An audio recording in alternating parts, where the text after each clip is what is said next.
नमस्कार।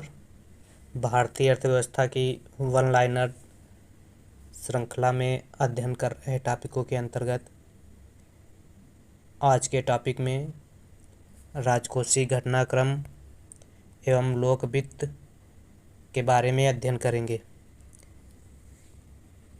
इस टॉपिक में जितने भी वन लाइनर क्वेश्चन बन रहे हैं उन सभी के बारे में हम लोग अध्ययन करेंगे जो परीक्षा की दृष्टि से महत्वपूर्ण है।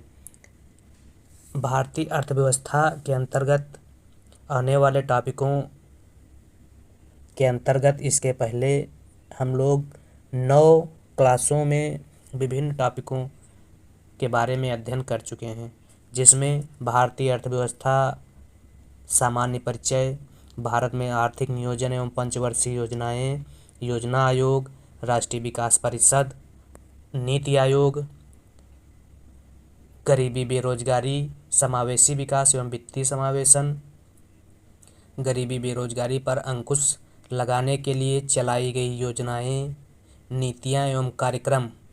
इसके अलावा भारत में कृषि, भारत में उद्योग एवं मुद्रा बैंकिंग, पूंजी बाजार, मुद्रास्फीति, बैंकिंग समितियां एवं योजनाओं के बारे में अध्ययन कर चुके हैं। आज की यह वीडियो भारतीय अर्थव्यवस्था के टॉपिक में 9वीं वीडियो है, जिसमें हम लोग राजकोषीय घटनाक्रम एवं लोक वित्त के बारे में अध्ययन करेंगे। और जो 10 नंबर की वीडियो होगी वह भारत में जनसंख्या से संबंधित होगी, जिसमें जनसंख्या से संबंधित लगभग सभी क्वेश्चन कवर करने का प्रयास करेंगे। तो पहला क्वेश्चन क्या है इसमें, लोक वित्त किसे कहते हैं, पब्लिक फाइनेंस किसे कहते हैं। लोक वित्त, पब्लिक फाइनेंस, सरकार की आय व व्यय के अध्ययन को लोक वित्त या राजस्व कहा जाता है। सिंपल है, लोक वित्त किसे कहते हैं, सरकार के आय व व्यय के अध्ययन को राजस्व कहते हैं। अब लोक वित्त की विषय सामग्री कितने भागों में आते हैं, तो लोक वित्त की विषय सामग्री में 5 भाग आते हैं। कौन कौन से हैं, सार्वजनिक आय, सार्वजनिक व्यय, सार्वजनिक ऋण, वित्तीय प्रशासन और आर्थिक स्थायित्व। ये 5 भाग लोक वित्त के अंतर्गत आते हैं। राजकोषीय नीति का क्या तात्पर्य है, अगला क्वेश्चन है, राजकोषीय नीति का क्या तात्पर्य है। राजकोषीय नीति से तात्पर्य सरकार की व्यय कर, ऋण तथा ऋण के प्रबंधन से संबंधित उन नीतियों तथा कार्यकलापों से है जिसका प्रयोग सरकार रोजगार, उत्पादन, राष्ट्रीय आय तथा मूल्य स्तर पर वांछित प्रभाव लाने तथा अवांछित प्रभावों को रोकने के उद्देश्य से करती है। राजकोषीय नीति के प्रमुख घटक कौन कौन से हैं, तो सार्वजनिक व्यय, सार्वजनिक आय तथा करारोपण नीति, सार्वजनिक ऋण नीति और घाटे की वित्त व्यवस्था, ये राजकोषीय नीति के घटक हैं। कौन कौन से, सार्वजनिक व्यय, आय, ऋण, सार्वजनिक ऋण, करारोपण और घाटे की व्यवस्था, ये 5 सार्वजनिक राजकोषीय नीति के अस्त्र हैं या घटक हैं। अगला क्वेश्चन, राजकोषीय नीति के उद्देश्य क्या हैं, तो राजकोषीय नीति के 4 उद्देश्य हैं, संसाधनों का आवंटन, आय का वितरण, आर्थिक स्थिरता और आर्थिक विकास। क्राउडिंग आउट किसे कहते हैं, पूंजी बाजार या मुद्रा बाजार से सरकार या सार्वजनिक क्षेत्र द्वारा संसाधनों का निकालना जिससे निजी क्षेत्र के लिए संसाधनों में कमी आए, क्राउडिंग आउट कहलाता है। क्षतिपूरक राजकोषीय नीति की अवधारणा किसने दी, तो प्रोफेसर केन्स ने क्षतिपूरक राजकोषीय नीति की अवधारणा दी। 8 नंबर क्वेश्चन, क्रियात्मक राजकोषीय नीति की अवधारणा किस अर्थशास्त्री ने दी, AP लर्नर ने क्रियात्मक राजकोषीय नीति की अवधारणा दी। वित्त वर्ष कब से कब तक माना जाता है, तो 1 अप्रैल 31 मार्च तक वित्त वर्ष माना जाता है, 1 अप्रैल से 31 मार्च तक। अगला क्वेश्चन 10 नंबर क्या है, संघ का बजट जिसका वर्णन अनुच्छेद 112 में है उसे कहा जाता है, क्या कहा जाता है, वार्षिक वित्तीय विवरण। वार्षिक वित्तीय विवरण का अनुच्छेद किसमें है, अनुच्छेद 112 में है। और राज्य के बजट का वर्णन अनुच्छेद 202 में है, जिसे इसको भी क्या कहा जाता है, राज्य का वार्षिक वित्तीय विवरण। 12 नंबर क्वेश्चन, समेकित कोष का वर्णन किस अनुच्छेद में है, 200 66 परंतु वन में है। वह कोष जिसमें भारत सरकार की संपूर्ण राजस्व प्राप्तियां, ट्रेजरी बिल्स, सभी प्रकार के ऋण रिकॉर्ड किए जाते हैं, उसे समेकित कोष कहा जाता है। सार्वजनिक खाता का वर्णन किस अनुच्छेद में है? तो सार्वजनिक खाता का वर्णन 266(2) में है। किसे कहते हैं सार्वजनिक खाता? ऐसी प्राप्तियां जो सरकार की नहीं होती हैं बल्कि सरकार दूसरों के लिए अपने पास रखती है, जिन्हें बाद में लौटा दिया जाता है। इसे निकालने के संबंध में संसद की स्वीकृति आवश्यक नहीं होती है। यह सार्वजनिक खाते में बीमा से संबंधित राशियों को रखा जाता है। अगला 15 नंबर क्वेश्चन, आकस्मिक कोष का वर्णन किस अनुच्छेद में है? तो आकस्मिक कोष का वर्णन अनुच्छेद 267 में है, जिसमें आकस्मिक आवश्यकताओं को पूरा करने के लिए केंद्र सरकार के संबंध में, राष्ट्रपति एवं राज्य सरकार के संबंध में राज्यपाल के पास कोष रहता है, उसे आकस्मिक कोष कहा जाता है। राजस्व प्राप्ति किसे कहते हैं? एक वर्ष में सरकार द्वारा प्राप्त की गई वह सभी परिसंपत्ति जिससे सरकार के दायित्व में वृद्धि नहीं होती उसे, और जिसमें निरंतरता की प्रवृत्ति बनी रहती है, उसे क्या कहते हैं? राजस्व प्राप्ति कहते हैं। जैसे कर एवं मुनाफा तथा गैर कर राजस्व प्राप्ति। पूंजी प्राप्ति किसे कहते हैं? एक वर्ष में सरकार द्वारा प्राप्त की गई वह सभी परिसंपत्ति जिसमें सरकार की देनदारी में वृद्धि होती है और निरंतरता की प्रवृत्ति नहीं पाई जाती है, उसे पूंजी प्राप्ति कहते हैं। इसमें दायित्ववान प्राप्तियां शामिल होती हैं, जैसे राजस्वाधिक, कर्ज वसूली से प्राप्त आय, विनिवेश से प्राप्त आय, आंतरिक एवं बाह्य उधारी और विदेशी सहायता। इसमें पूछ लेता है कि विनिवेश से प्राप्त आय राजस्व पूंजी के अंतर्गत आता है या पूंजी प्राप्ति के अंतर्गत आता है? राजस्व पूंजी के अंतर्गत आता है विनिवेश या पूंजी के अंतर्गत आता है? तो पूंजी प्राप्ति के अंतर्गत विनिवेश को रखा जाता है। राजस्व व्यय किसे कहते हैं? एक वर्ष में सरकार द्वारा किए गए वे सभी व्यय जो चालू उपभोग आवश्यकताओं को पूर्ण करने से संबंध रखती हैं, उसे राजस्व व्यय कहते हैं। विश्वविद्यालय चलाने के लिए सरकार जो व्यय करती है वह राजस्व व्यय होता है तथा विश्वविद्यालय स्थापित करने में हुआ खर्च पूंजी व्यय कहलाता है। विश्वविद्यालय चलाने के लिए जो खर्चा होता है वह राजस्व व्यय कहलाता है, और विश्वविद्यालय स्थापित करने के लिए या बनाने के लिए जो खर्चा होता है वह पूंजी व्यय कहलाता है, क्योंकि संपत्ति का सृजन हो रहा है, इसलिए इसको पूंजी व्यय कहा जाता है। राजस्व व्यय दो प्रकार का होता है, योजनागत राजस्व व्यय और गैर योजनागत राजस्व व्यय। पूंजीगत व्यय किसे कहते हैं? एक वर्ष में सरकार द्वारा किए गए वह सभी व्यय जिससे पूंजीगत भौतिक संपत्ति में वृद्धि होती है, उसे पूंजीगत व्यय कहते हैं। पूंजीगत व्यय भी दो प्रकार का होता है, योजनागत पूंजीगत व्यय और गैर योजनागत पूंजीगत। कैनेथ गालब्रेथ ने किन दो खाता घाटा को जुड़वा घाटा कहा है? तो जुड़वा घाटा किन किन खाताओं को कहा जाता है? राजकोषीय घाटा और राजकोषीय खाता और चालू खाता घाटा को जुड़वा घाटा या खाता कहा जाता है।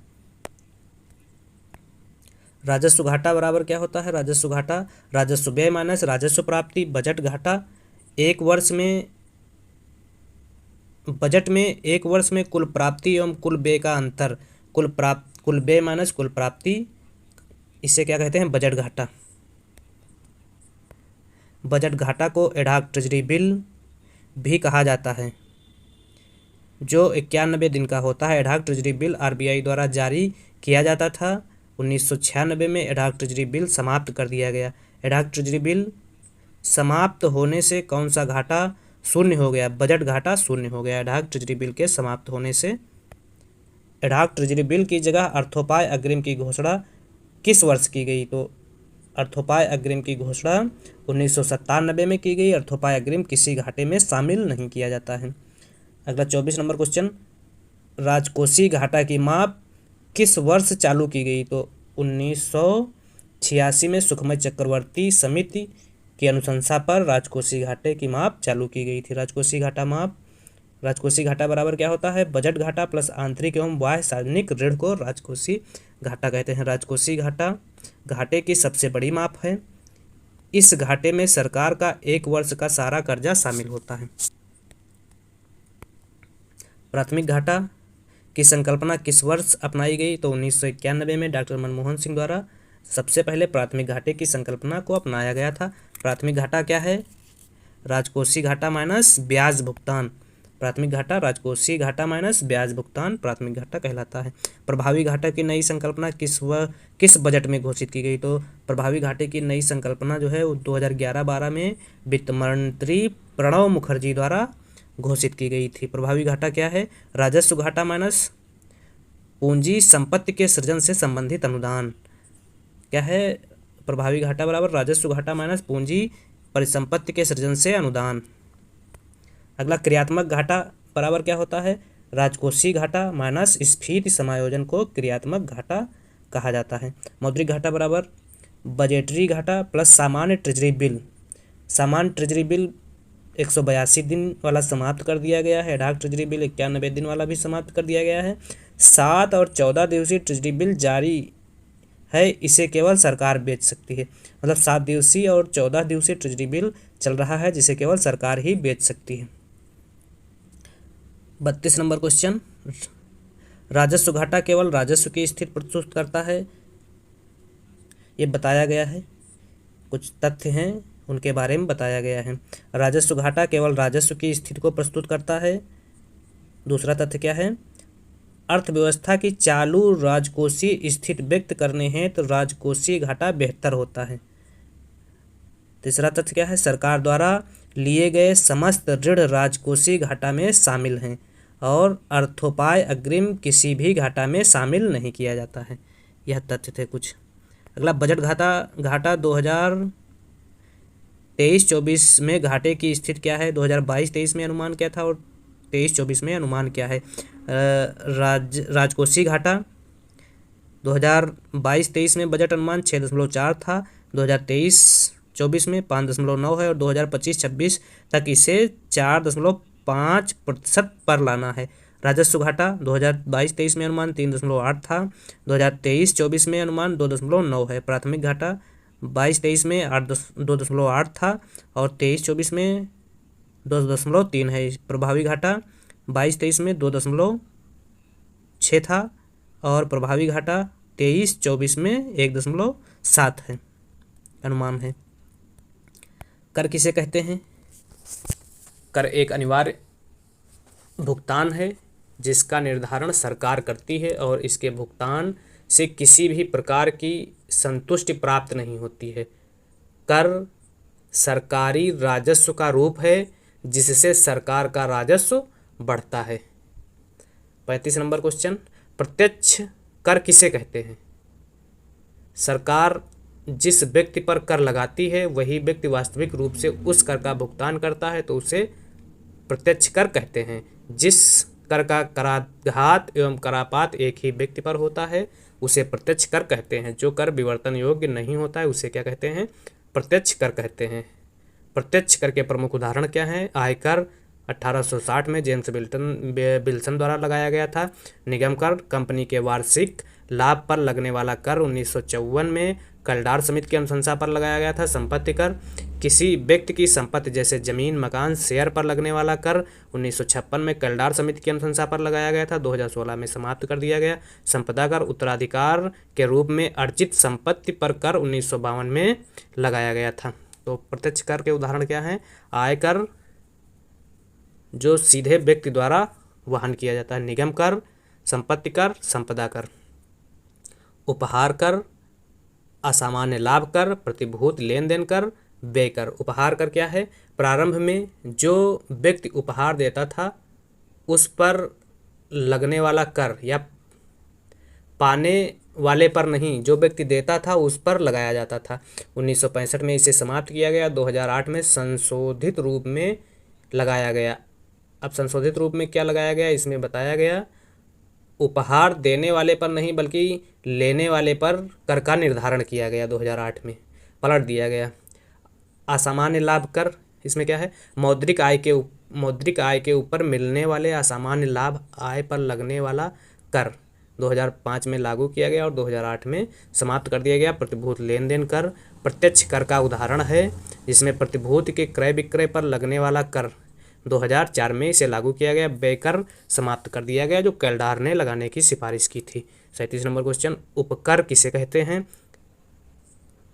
उपकर किसी विशेष उद्देश्य की पूर्ति के लिए राजस्व उगाही हेतु लगाया जाता है। उपकर कर के साथ कर आधार पर ही किसी विशेष प्रयोजन के लिए लगाया गया कर है। उपकर प्रत्यक्ष तथा अप्रत्यक्ष कर दोनों पर लगाया जा सकता है। सरचार्ज किसे कहते हैं? सरचार्ज या अधिभार किसी विशेष उद्देश्य की पूर्ति के लिए राजस्व उगाही हेतु लगाया जाता है।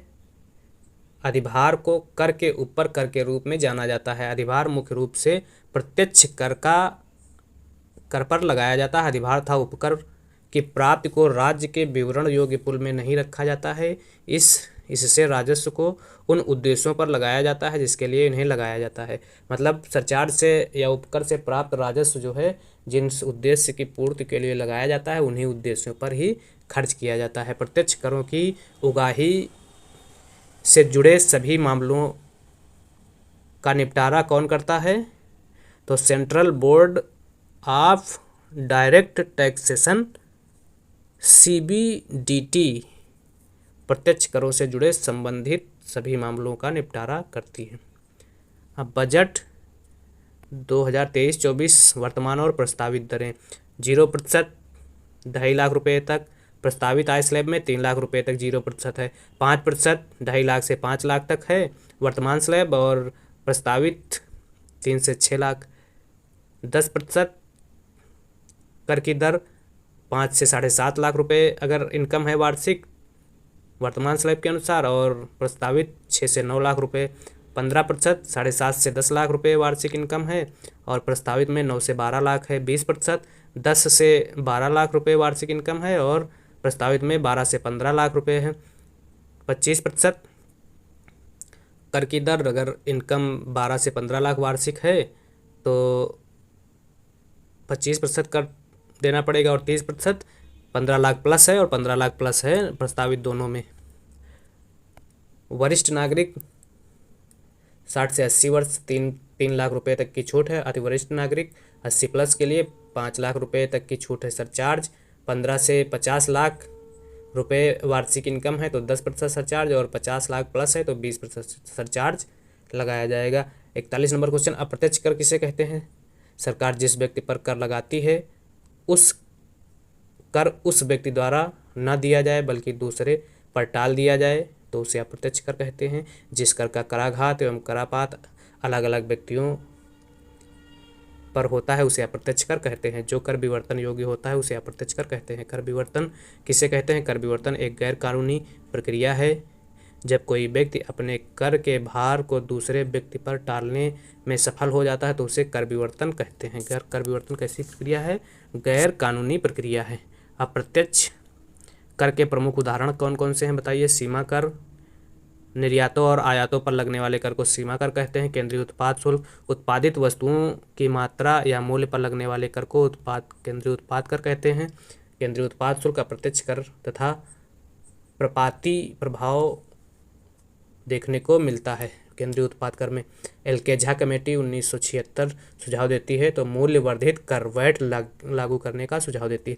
दीर्घकालीन राजकोषीय नीति के क्रियान्वयन में बीपी सिंह द्वारा मोडवैट उत्पाद शुल्क कब लागू किया गया? 1986 में। मैनवैट विनिर्मित वर्धित मूल्य वैट किस वर्ष लागू किया गया? मैनवैट जो है 1976 में लागू किया गया था। सैनवैट कब लागू किया गया? सैनवैट 2000-2001 में लागू किया गया। भारत में वैट किस वर्ष लागू किया गया? वैट 2005-06 में लागू किया गया। उपभोग प्रकार का भारत का वैट है। केंद्र में वैट केंद्रीय उत्पाद कर के साथ लगाया गया। राज्यों में वैट बिक्री कर के साथ लगाया गया। वैट सर्वप्रथम किस देश में लागू किया गया? तो वैट 1918 में जर्मनी में सर्वप्रथम लागू किया गया लेकिन सफल नहीं हुआ। वैट किस देश में सफलतापूर्वक पहली बार लागू किया गया? तो 1954 में फ्रांस में वैट सफलतापूर्वक पहली बार लागू किया गया। भारत में सेवा कर लगाने का सुझाव किस समिति ने दिया? तो चलैया समिति ने भारत में सेवा कर लगाने का सुझाव दिया। भारत में सेवा कर किस वर्ष लागू किया गया? सेवा कर 1994 में लागू किया गया। जीएसटी किस प्रकार का कर है? जीएसटी अप्रत्यक्ष कर है। ध्यान रखना, जीएसटी अप्रत्यक्ष कर है। जीएसटी कब लागू किया गया? तो 1 जुलाई 2017 को जीएसटी लागू किया गया। जीएसटी किस प्रकार के कर को प्रतिस्थापित करेगी?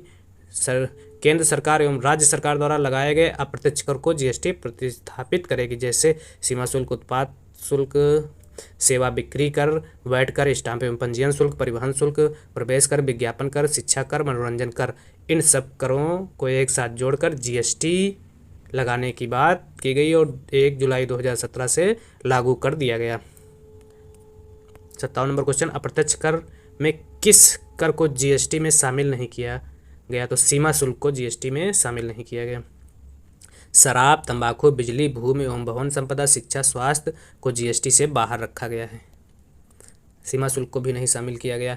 किस संविधान संशोधन के तहत जीएसटी परिषद का गठन किया गया?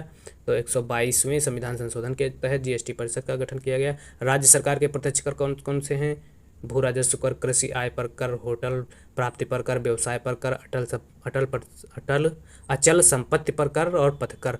राज्य सरकार के ये ऊपर राज्य सरकार के प्रत्यक्ष कर थे। राज्य सरकार के अप्रत्यक्ष कर जिसमें व्यापार कर, बिक्री कर, स्टाम्प कर एवं पंजीयन कर, राज्य उत्पाद शुल्क, डीजल पेट्रोल की बिक्री पर कर, वाहनों पर कर, परिवहन पर कर, विज्ञापन कर, प्रवेश कर या चुंगी कर, विद्युत पर कर या शुल्क, शिक्षा उपकर। मूल्यानुसार कर किसे कहते हैं? जब कर वस्तु के मूल्य के अनुसार लगाया जाता है तो उसे मूल्यानुसार कर कहते हैं। और विशिष्ट कर किसे कहते हैं? जब कर का निर्धारण वस्तु के भार, संख्या एवं मात्रा के अनुसार होता है तो उसे विशिष्ट कर कहते हैं। आनुपातिक कर किसे कहते हैं? जब कर आधार आय में वृद्धि के साथ कर की दर स्थिर होती है तो उसे आनुपातिक कर कहते हैं। जब कर आधार या आय में वृद्धि के साथ कर की दर स्थिर होती है तो उसे आनुपातिक कर कहते हैं। भारत में निगम कर आनुपातिक कर का उदाहरण है। प्रगतिशील कर, जब कर आधार या आय में वृद्धि के साथ साथ कर की दर बढ़ती है तो उसे प्रगतिशील कर कहते हैं। समानता प्राप्त करने के लिए प्रगतिशील कर अत्यंत महत्वपूर्ण है। प्रतिगामी कर किसे कहते हैं? जब कर आधार या आय में वृद्धि के साथ कर की दर घटती है तो उसे प्रतिगामी कर कहते हैं। प्रतिगामी कर सामाजिक दृष्टि से तर्कसंगत नहीं है। अधोगामी कर किसे कहते हैं? जब आरंभ में कर में वृद्धि के साथ कर की दर बढ़ती है लेकिन एक निश्चित सीमा के बाद कर आधार में वृद्धि होने पर कर की दर आनुपातिक हो जाती है। यह कर प्रगतिशील या आनुपातिक कर का मिश्रण है, जैसे आय कर अधोगामी कर का उदाहरण है। गैर योजनागत व्यय के उदाहरण क्या हैं? तो ब्याज अदायगी, सब्सिडी, वेतन, सुरक्षा, पेंशन, ये क्या है? गैर योजनागत व्यय हैं। ब्याज अदायगी, सब्सिडी, वेतन, सुरक्षा और पेंशन। 68 नंबर क्वेश्चन, सार्वजनिक ऋण शोधन के क्या तरीके हैं? तो सार्वजनिक ऋण शोधन के तरीके: ऋण के भुगतान से मनाही करना, ऋण परिवर्तन, ऋण पुनः शोधन, राजकीय आय से प्राप्त ऋण का शोधन, स्वैप, पूंजी कर या पूंजी लेवी, आवधिक वार्षिकी। सार्वजनिक वस्तु किसे कहते हैं? ऐसी सभी वस्तुएं तथा सेवाएं जिनकी व्यवस्था या लोगों के लिए उपलब्धता सरकार द्वारा बजट में की जाती है, जिनका सामूहिक उपभोग हो, किसी के उपभोग में वृद्धि दूसरे के उपभोग में कमी नहीं लाए, उपभोग से किसी व्यक्ति को वंचित नहीं किया जा सकता, जैसे रक्षा, सामान्य प्रशासनिक सेवाओं पर व्यय क्या है? सार्वजनिक वस्तु हैं। निजी वस्तु किसे कहते हैं? ऐसी वस्तु जिनकी व्यवस्था बाजार द्वारा हो, जिनका सामूहिक उपभोग नहीं हो, एक व्यक्ति के उपभोग में वृद्धि लाने के लिए दूसरे व्यक्ति के उपभोग में कमी लाना पड़ता है। उपभोग के लिए कीमत चुकानी पड़ती है, कीमत न चुकाने पर उपभोग से वंचित किया जा सकता है। मेरिट वस्तु किसे कहते हैं? ऐसी निजी वस्तुएं जो किसी वर्ग विशेष या समुदाय के भाग के लिए इतनी आवश्यक तथा महत्वपूर्ण हो कि उनकी व्यवस्था उस वर्ग विशेष के लिए बजट द्वारा हो। जैसे अल्प आय वर्ग के लिए आवास, अपराह्न भोजन की व्यवस्था, शिक्षा और चिकित्सा मेरिट वस्तुएं के उदाहरण हैं। शिक्षा एवं स्वास्थ्य को जुड़वा मेरिट वस्तु कहा जाता है। पूछा जा सकता है किन वस्तुओं को जुड़वा मेरिट वस्तु कहा जाता है, तो शिक्षा एवं स्वास्थ्य को। क्लब वस्तु किसे कहते हैं? जो वस्तु शुद्ध सार्वजनिक वस्तुओं तथा शुद्ध निजी वस्तुओं के बीच होती हैं, इसमें सार्वजनिकता का अंश में भिन्नता होती है, जैसे सड़क और स्विमिंग पूल, ये क्या हैं? क्लब वस्तुएं हैं। पैन का पूरा नाम बताइए। Permanent account number. Pan. Bharat में 2000 के पहले कर व्यवस्था क्या है? अधिरोपण केंद्र सरकार, वसूल केंद्र सरकार, और राजस्व का बंटवारा कर के प्रकार। तो सीमा शुल्क एवं निगम कर क्या होता है? केंद्र सरकार लगाती है, केंद्र सरकार वसूल करती है और राजस्व केंद्र अपने पास रखती है। इसी प्रकार से केंद्रीय उत्पाद शुल्क में क्या है? केंद्र लगाती है, केंद्र वसूल करती है और वित्त आयोग के सुझाव पर राज्यों में बांटती है। केंद्रीय उत्पाद शुल्क। स्टाम्प ड्यूटी, रेलवे किराया शुल्क, इसमें क्या है? केंद्र लगाती है, केंद्र वसूल करती है और राजस्व राज्यों के बीच बांट देती है। स्टाम्प ड्यूटी, रेल किराया में केंद्र लगाती है, केंद्र वसूल करती है और राजस्व को राज्यों के बीच बांट देती है। समाचार पत्र, सौंदर्य प्रसाधन, समाचार विज्ञापन पर केंद्र लगाती है, राज्य वसूल करती है और राज्य अपने पास रख लेते हैं। यह 2000 के पहले कर व्यवस्था थी। किस अनुच्छेद के तहत प्रावधान किया गया है कि संसद संचित निधि से राज्यों को अनुदान दे सकती है? 275 के तहत। वित्त आयोग का गठन किसके द्वारा किया जाता है? तो भारत के राष्ट्रपति द्वारा वित्त आयोग का गठन किया जाता है। वित्त आयोग के गठन का प्रावधान किस अनुच्छेद में है? अनुच्छेद 280 में है। वित्त आयोग का गठन कितने वर्षों के लिए किया जाता है? तो वित्त आयोग का गठन 5 वर्षों के लिए किया जाता है। अब तक कुल कितने वित्त आयोग गठित किए जा चुके हैं? 15 वित्त आयोग गठित किए जा चुके हैं। पहला वित्त आयोग 1952 से 57 के नियोगी की अध्यक्षता में 1951 में गठित किया गया, लेकिन समय 1952 से 57 था। 14वां वित्त आयोग 2013 में गठित किया गया। 2000 समय कितना था?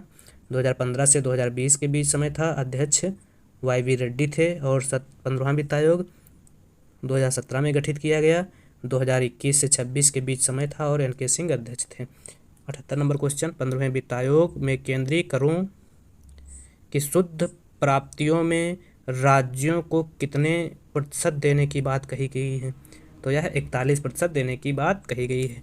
14वें वित्त आयोग में 42% था, लेकिन 15वें वित्त आयोग में 1% घटाकर जम्मू कश्मीर एवं लद्दाख के लिए निर्धारित कर दिया गया है। इसलिए यह घटकर कितना हो गया? 41% हो गया।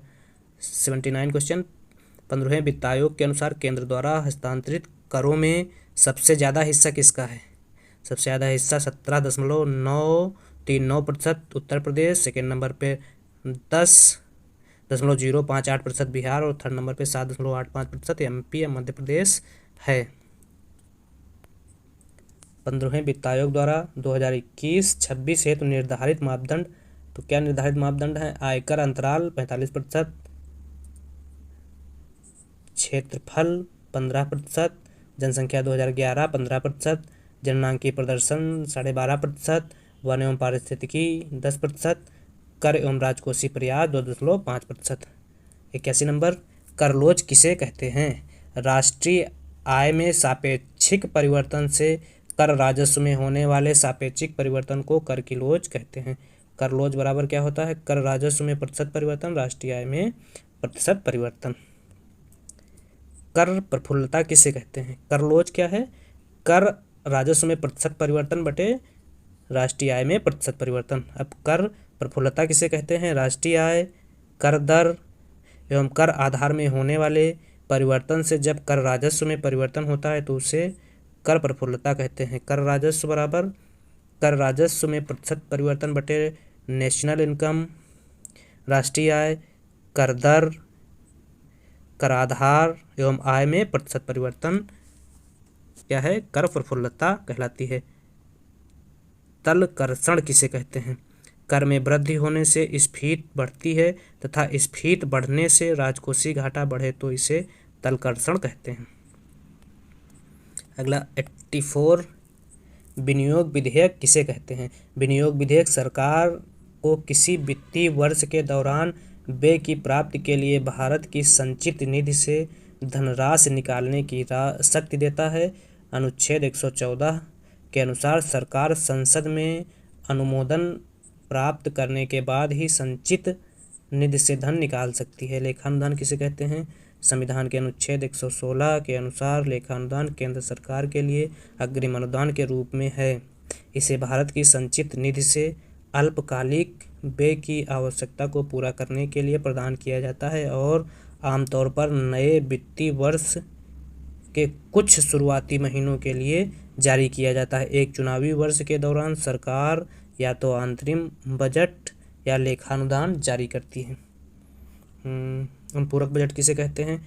वर्ष के बजट में उल्लिखित न की गई किसी सेवा पर खर्च की आवश्यकता उत्पन्न हो जाती है तो सरकार अनुच्छेद 115(1) के अंतर्गत अनुपूरक बजट का अनुमान संसद में प्रस्तुत करती है। धन विधेयक का तात्पर्य क्या है? ऐसा विधेयक जिससे सरकार के खर्चों से संबंधित प्रावधान होते हैं उन्हें धन विधेयक कहते हैं। भारतीय संविधान के अनुच्छेद 110 में धन विधेयक का उल्लेख है। 88, वित्त विधेयक का वर्णन संविधान के किस अनुच्छेद में है? 117 में है। सरकारी आयोग का संबंध केंद्र एवं राज्य से है। सरकारी आयोग का संबंध। उत्तर प्रदेश प्रथम वित्त आयोग के अध्यक्ष कौन थे? तो बहाल चंद्र शुक्ल उत्तर प्रदेश वित्त आयोग के प्रथम अध्यक्ष थे। उत्तर प्रदेश राज्य वित्त आयोग के 5वें अध्यक्ष कौन हैं? डॉक्टर आनंद मिश्र हैं। उत्तर प्रदेश राज्य वित्त आयोग के अध्यक्ष। लोक वित्त से संबंधित प्रमुख सिद्धांत, तो लोक वित्त से प्रमुख सिद्धांत कौन कौन से हैं? लैफर वक्र किसके बीच संबंध बताता है? कर से राजस्व की प्राप्ति एवं कर दर के बीच संबंध को लैफर वक्र कहते हैं। वैगनर का नियम, वैगनर ने अपने सिद्धांत में बताया कि सार्वजनिक व्यय में विस्तार की दर अर्थव्यवस्था की समृद्ध दर से अधिक होती है। जैसे जैसे आर्थिक विकास होता जाएगा राज्य की क्रियाओं में तेजी से विस्तार होगा। वैगनर के सिद्धांत में राज्य व्यय के विस्तार का नियम कहा जाता है। वैगनर के सिद्धांत को राज्य व्यय के विस्तार का नियम कहते हैं। इनके सिद्धांत को सार्वजनिक व्यय में वृद्धि का दीर्घकालिक सिद्धांत भी कहा जाता है। अगला क्वेश्चन क्या है? सार्वजनिक व्यय संबंधी सिद्धांत में क्रमिक परिवर्तन, सीढ़ीनुमा परिवर्तन या रैचेट प्रभाव की बात किस अर्थशास्त्री ने की? तो वाइजमैन पिकाक ने की। कोलिन क्लार्क ने अपने क्रांतिक सीमा दृष्टिकोण में सार्वजनिक व्यय की अधिकतम सीमा कितने प्रतिशत निर्धारित की? तो कोलिन क्लार्क ने राष्ट्रीय आय का 25%, यही करारोपण की अधिकतम सीमा है। राष्ट्रीय आय का कितना? 25% करारोपण की अधिकतम सीमा है। एडम स्मिथ ने करारोपण के कितने सिद्धांत दिए? 4। समता का नियम, मितव्ययिता का नियम, निश्चितता का नियम और सुविधा का नियम। पिंडले सिराज ने सार्वजनिक व्यय के कितने सिद्धांत दिए? इन्होंने भी 4 दिए। लाभ का नियम, मितव्ययिता का नियम, स्वीकृति का नियम, आधिक्य का नियम। पिंडले सिराज और कीन एडम स्मिथ के सिद्धांत में मितव्ययिता का सिद्धांत दोनों में मिल रहा है। अधिकतम सामाजिक लाभ सिद्धांत किसने प्रतिपादित किया? तो डाल्टन ने अधिकतम सामाजिक लाभ सिद्धांत प्रतिपादित किया। लाभ का सिद्धांत एडम स्मिथ ने प्रतिपादित किया। ऐच्छिक विनिमय सिद्धांत लिंडल ने प्रतिपादित किया। भुगतान सामर्थ्य दृष्टिकोण एडम स्मिथ का सिद्धांत है। न्यूनतम त्याग का सिद्धांत जेएस मिल का है। अधिकतम सामाजिक कल्याण का सिद्धांत डाल्टन एवं पिगू द्वारा दिया गया। राज्य व्यय के विस्तार का नियम एडोल्फ वैगनर द्वारा दिया गया। क्षतिपूरक राजकोषीय सिद्धांत कीन्स द्वारा दिया गया। कार्यात्मक वित्त का सिद्धांत एपी लर्नर द्वारा दिया गया। सक्रिय राजकोषीय नीति एपी लर्नर द्वारा दी गई। प्रेरक राजकोषीय नीति गौतम माथुर द्वारा दी गई। कर देय क्षमता सिद्धांत क्लार्क द्वारा दिया गया। जीरो बेस बजटिंग पीटर ए पायर द्वारा दिया गया।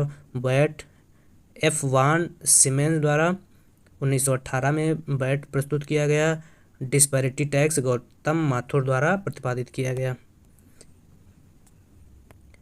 टोबिन टैक्स जेम्स टोबिन द्वारा दिया गया। व्यापार कर एनकेल्डार द्वारा दिया गया। ओकुल्स लॉ आर्थर ओकुल राष्ट्रीय आय एवं बेरोजगारी में संबंध की व्याख्या करता है। ओकुल लॉ पूर्ति पक्ष अर्थशास्त्र से संबंधित हैं। आर्थर लैफर। टोबिन टैक्स से संबंधित है। विदेशी विनिमय के लेन देन पर भारत में कृषि जोत पर कर लगाने का सुझाव किस समिति ने दिया? के.एन. राज ने 1972 में कृषि जोत पर कर लगाने का सुझाव दिया। सर्वप्रथम किस समिति ने जीएसटी की बात की? तो विजय केलकर समिति ने सर्वप्रथम जीएसटी की बात की। महावीर त्यागी समिति का संबंध है। कर अपवंचन की समस्या पर विचार से महावीर त्यागी समिति का संबंध है।